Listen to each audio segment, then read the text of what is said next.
I wanted to read something to you. If you come visit me in my cabin, there must be some reading. One of my very favorite books I would love to read a little bit from. "Good morning," the little prince answered politely, though when he turned around he saw nothing. "I'm here," the voice said, "under the apple tree."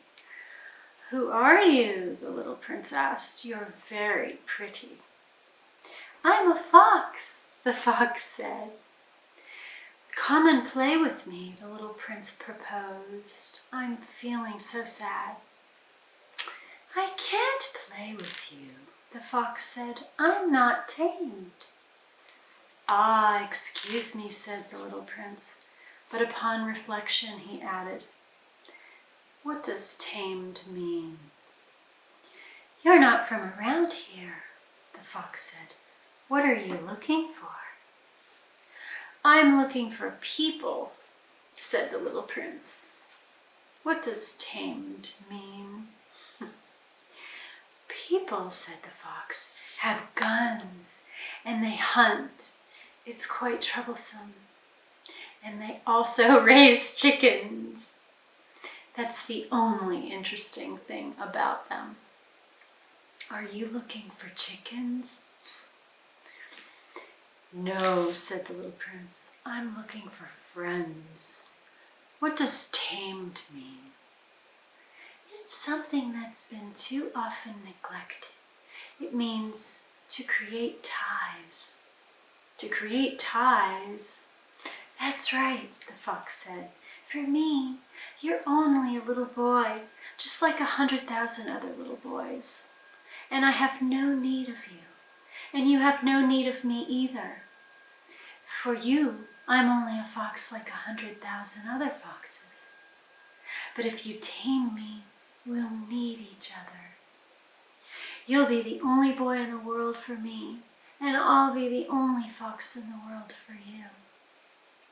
"Oh, I'm beginning to understand," the little prince said. "There's a flower. I think she's tamed me." "Possibly," the fox said. "On Earth, one sees all kinds of things." "Oh, this isn't on Earth," the little prince said.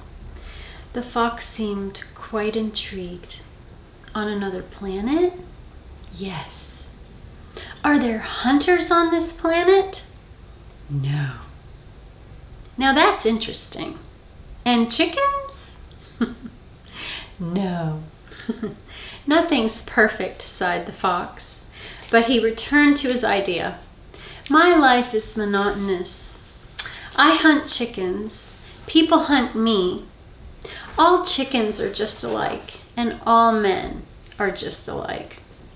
So I'm rather bored. But if you tame me, my life will be filled with sunshine. I'll know the sound of footsteps that will be different from all the rest. Other footsteps send me back underground.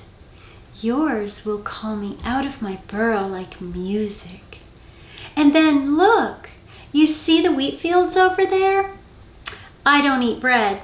For me, wheat is of no use whatsoever. Wheat fields say nothing to me, which is sad. But you have hair the color of gold, so it will be wonderful once you've tamed me. The wheat which is golden will remind me of you, and I'll love the sound of the wind in the wheat."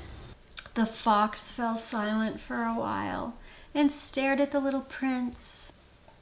"Please tame me," he said. Well, the prince answers. "I'd like to," the prince replied, "but I haven't much time. I have friends to find and so many things to learn." "The only things you learn are the things you tame," said that fox. "People haven't time to learn anything. They buy things ready-made in stores. But since there are no stores where you can buy friends, people no longer have friends. If you want a friend, tame me." "What do I have to do?" asked the prince. "You have to be very patient," the fox answered. "First, you'll sit down a little ways away from me, over there, in the grass. I'll watch you out of the corner of my eye, and you won't say anything. Language is the source of misunderstandings, but day by day, you'll be able to sit a little closer." The next day, the little prince returned. "It would have been better to return at the same time," the fox said. "For instance, if you come at 4 in the afternoon, I'll begin to be happy by 3. The closer it gets to 4, the happier I'll feel. By 4, I'll be excited and worried. I'll discover what it costs to be happy.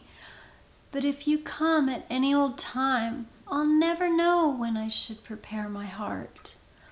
There must be rites." "What's a rite?" asked the little prince.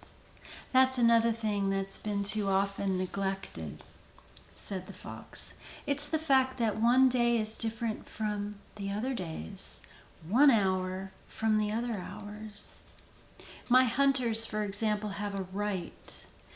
They dance with the village girls on Thursdays. So Thursday's a wonderful day.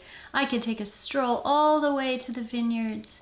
If the hunters danced whenever they chose, the days would all be just alike, and I'd have no holiday at all." That was how the little prince tamed the fox. And when the time to leave was near, "Ah," the fox said, "I shall weep." "It's your own fault," the little prince said. "I never wanted to do you any harm. But you insisted that I tame you." "Yes, of course," the fox said. "But you're going to weep," said the little prince. "Yes, of course," the fox said.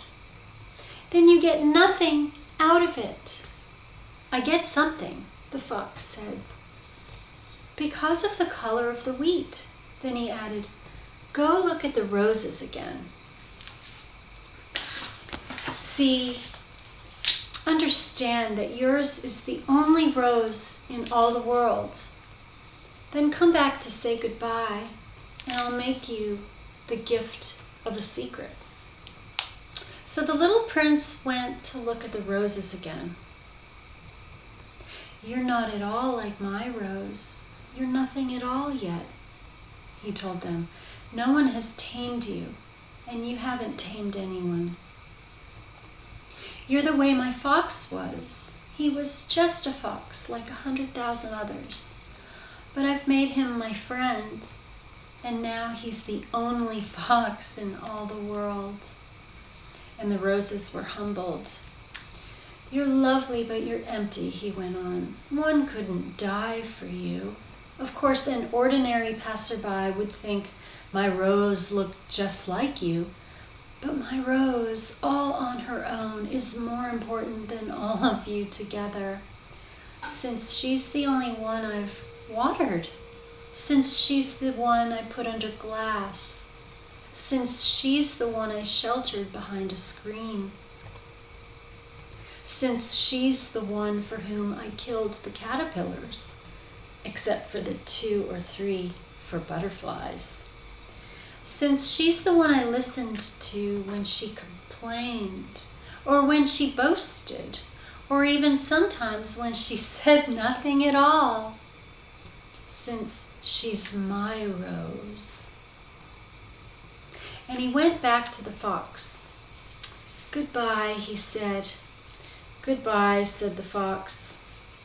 "Here's my secret. It's quite simple.